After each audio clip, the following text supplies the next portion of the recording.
खरं तर मी माहिती घेतली, आपला एकच कॅमेरामॅन बोलवलेला होता, इथं 4-4 कॅमेरे लावलेले आहे. हरकत नाही.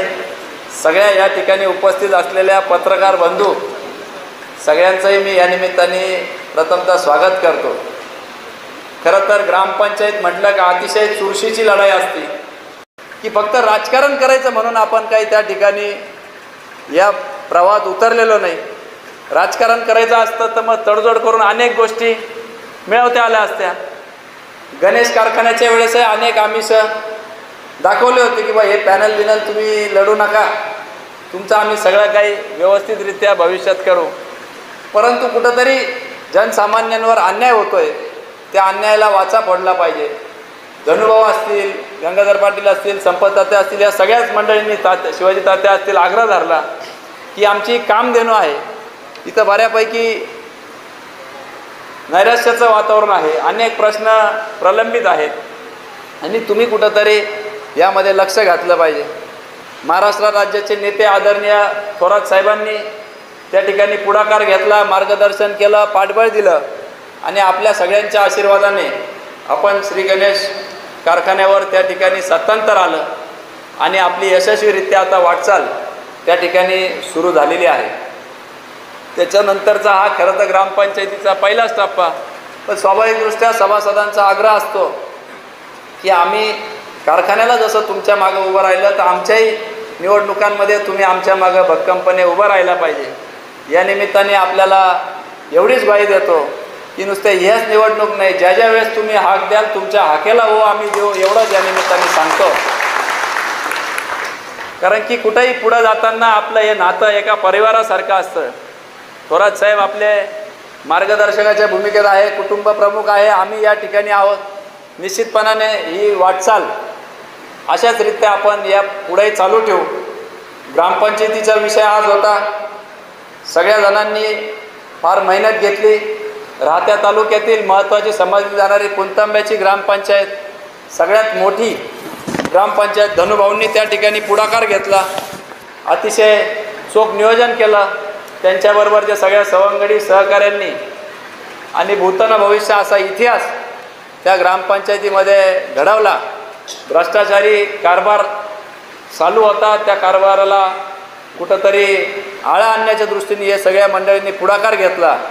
आणि धनुभाऊ तुमचं विशेष आभार, कारण की मी दुसऱ्या दोन्ही पॅनलचे मतदान तात्या जरी बेरीज केली तरी आपला पारडं जड आहे 50 मतांनी. म्हणजे तिथं काळे पार्टी असेल, विखे पार्टी असेल, यांचे मतदान जरी एकत्रित केले सरपंचाचं तरी आपलं सरपंचाचं सीट निवडून आलं असतं. इतक्या 2-2 मतांनी 1100 मतांनी आपलं सरपंचाचं सीट निवडून आलेलं आहे.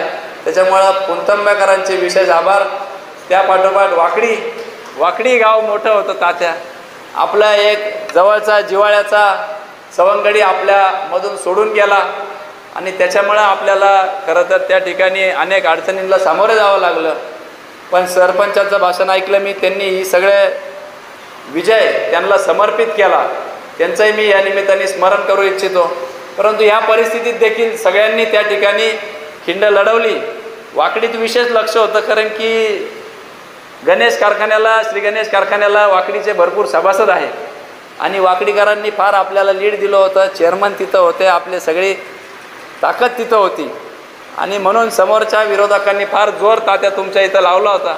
परंतु ह्या अटीतटीच्या लढाईत 600 मतांनी वाकडीकरांनी सरपंच त्या ठिकाणी निवडून आला. त्यांचंही विशेष मी आभार मानू इच्छितो वाकडीकरांचं. चितळी नारायणराव असतील, विक्रमभाऊ असतील, अनेक अडचणींना तुम्हालाही सामोरं जावं लागलं. रात्री 1-1.5 वाजता फोन यायचा, म्हणजे भैया असं चालू आहे, म्हटलं आता तुम्ही लढा, म्हटलं आपण आहे तुमच्याबरोबर. परंतु तिथंही 25 वर्षानंतर 20 वर्षानंतर जवळपास सत्तांतर झालेलं आहे. त्यांच्याहीसाठी विशेष टाळ्या वाजून आपण त्यांचंही मनोबल वाढवलं पाहिजे. त्याचप्रमाणे निमगाव असेल, कोराळे असेल किंवा दहेगाव असेल, निर्मळ पिंपरी असेल, याही ग्रामस्थांनी त्या ठिकाणी काही खुशी काही गम अशी परिस्थिती आहे.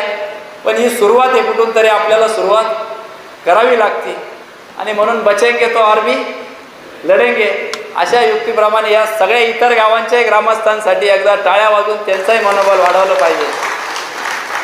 आणि म्हणून आपली काही ही कार्यपद्धत अशी नाही की यांनी मतदान केलं नाही, या भागातून कमी मतदान पडलं म्हणून तुझी भाऊ डीपी गेली तर महिना 2-2 महिने डीपीच द्यायची नाही तिथं. साऱ्या सुटल्या तर यांचे पार पिकं जळू द्या पण यांच्या साऱ्याच होऊ द्यायच्या नाही. अनेक ठिकाणी धनुभाऊ मी फिरत होतो, बऱ्याच ठिकाणचे रस्तेच होऊ दिलेले नाही की ह्या वस्तीने आपल्याला मदत केली नाही त्याच्यामुळे त्यांचे रस्तेच होऊ द्यायचे नाही. असे आडवाआडवी आणि जिरवाजिरवीचा आपल्या राजकारणाची पद्धत नाही. उलटं पाणी आडवा पाणी जिरवा, सगळीकडं सुखाने सगळ्यांना नांदू द्या हीच आपली भूमिका असते आणि ह्याच पद्धतीने आपल्याला चालायचं आहे. वेळोवेळी थोरात साहेब असतील, आदरणीय स्नेहलताताई कोल्हे असतील, यांचं मार्गदर्शन आपल्याला मिळतच राहील. खरं तर म्हणजे आम्ही आलो, थोरात साहेबांना आम्ही आलो कारखान्याच्या इथं संस्था हे करावी. अपेक्षा अशी होती तात्या की संस्था सहकाराचं मंदिर आहे, निवडणूक संपली, राजकारण संपलं, परंतु आपलं कर्ज अडवलं, आपलं त्या ठिकाणी केसेस झाल्या, आपल्याला क्रशिंग लायसन्स मिळू द्यायचं नाही. आणि या सगळ्या गोष्टी होत असताना चंद्रकांत पाटील सारखे आम्हाला तिथं आहेच चावी द्यायला, कोल्हे साहेब असते तर असं नसतं केलं, तुम्ही काय बघायची भूमिका घेता, साहेबांचे दाखले देऊन आम्हाला त्या ठिकाणी सांगितलं. आणि स्वाभाविक आहे, आपण जेव्हा राजकारणापुरतीच राजकारण करतो, निवडणूक संपली, राजकारण संपलं, मतभेद संपले, संस्थेचं हित पाहायला पाहिजे. परंतु तसं न झाल्यामुळं ही वेळ खरं तर आलेली आहे. जर ते राजकारण करत असतं तर मग आम्ही पण राजकारण त्या ठिकाणी पूर्ण ताकदीने करू, एवढंच या निमित्ताने मी सांगतो. हे सगळं आम्ही या आमच्या संस्थेच्या हितासाठी खरं तर उतरलेलो होतो फक्त, परंतु त्या संस्थेमध्ये राजकारण, संस्थेच्या कर्मचाऱ्यांना फोडायचं, त्या ठिकाणी शेतकऱ्यांमध्ये काहीतरी मतभेद प्रसरून द्यायचे. आणि मग कोल्हे साहेबांनी सांगितलेलं 80% राजकारण आणि समाजकारण आणि 20% राजकारण, पण वेळ प्रसंगी आरेला कार्य करण्याची देखील आमच्यामध्ये क्षमता आहे, हे देखील विरोधकांनी समजून घ्यावं, एवढंच या निमित्ताने मी सांगतो. फार काही भडकाऊ भाषण मी करत नसतो, परंतु त्यांना देखील आम्हाला एवढीच विनंती आहे की तुम्ही पालकत्व या जिल्ह्याचं स्वीकारलेलं आहे. अनेक मोठे प्रश्न आपल्यासमोर भेडसावत आहे, शेतकऱ्यांसमोर भेडसावत आहे. सरकारला देखील मी सांगू इच्छितो की आमचं ज्या पक्षाचं शेतकऱ्यांवर लक्ष तोच आमचा पक्ष, एवढं आमचं धोरण निश्चित आहे. काळजी करू नका. 344 दिवस, 365 दिवस पण नाही, 344 दिवस राहिलेले पुढच्या आमदारकीचा निकाल लागायला. आणि आपण देखील त्या ठिकाणी तुमच्या आशीर्वादाने मोठ्या संख्येने कोपरगाव तालुक्यातून त्या ठिकाणी आमदार म्हणून आपण जाणार आहोत. आपले प्रश्न सगळ्यांचे आपण त्या ठिकाणी सोडू, एवढंच या निमित्ताने सांगतो. कॅमेरेज उपस्थित आहे, त्याच्यामुळे त्यांच्या माध्यमातून हा योग्य तो ठिकाणी संदेश जाणार आहे की यांचं जर काम झालं नाही तर पुढचं यांचं धोरण काय आहे. म्हणून मी पुन्हा एकदा विचारतो की तुम्ही या सगळ्या रस्त्यावरच्या लढाईमध्ये आपल्याबरोबर आहेत का नाही? आहेत का नाही? आहेत का नाही? खूप खूप धन्यवाद तुमचा. आणि त्याचप्रमाणे दुष्काळात आपले गावं समाविष्ट झालेलं नाही आहे, त्या गावं देखील समाविष्ट व्हावं याकरता देखील मी या व्यासपीठावरून सरकारला, पालकमंत्र्यांना आवाहन करतो की पर्जन्यमान फार कमी झालेलं आहे, विहिरी फार तळाशी गेलेला आहे आणि म्हणून त्याच्यावर देखील आपण दखल घालून तोही आमचा शेतकऱ्यांचा प्रश्न मिटवावा, एवढंच या निमित्ताने विनंती करतो.